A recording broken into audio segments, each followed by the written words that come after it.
Hi everyone, it's CJ Alman.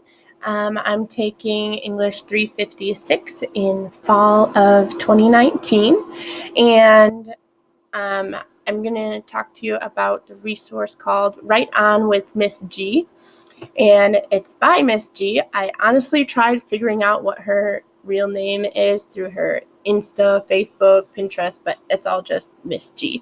So here's Miss G down in the corner here. And she has just a tiny blurb about herself. I'm a high school American Lit, journalism, and newspaper teacher who's dedicated to engaging and empowering my students. I love to design authentic learning experiences that creatively trick students into learning.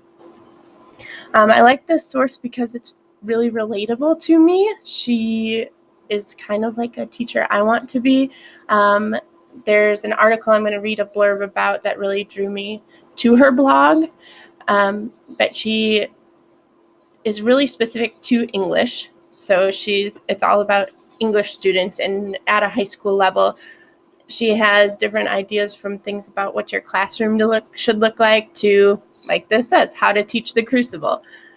As I was going all out throughout her blog, I learned that there's not any true boring part to English. Even though I might feel that way, and I'm sure future students will, there's really creative ways to change the thoughts that things are boring, and she has such unique and awesome ideas about how to do that.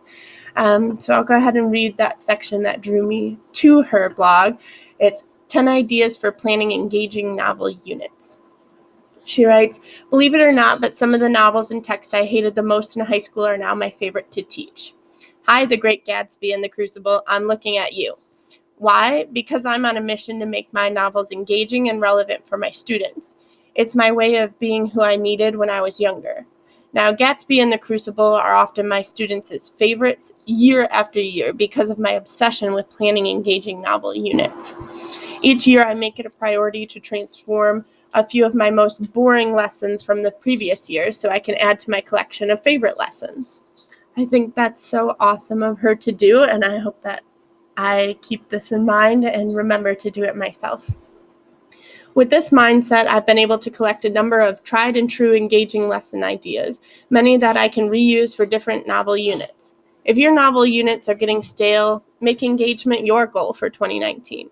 Commit to changing up at least one old lesson a month, and by the end of the year, you'll have yourself a small but mighty toolbox of engaging lessons. If you're ready to ditch the PowerPoint lectures, chapter reading guides, and boring worksheets, and make 2019 the year of the engaging novel unit, then read on. In this post, I rounded up some ideas from a few fellow ELA teacher friends because a few English nerds are better than just one. I've sprinkled in my own strategies too. I hope these ideas help you plan engaging novel units for your students.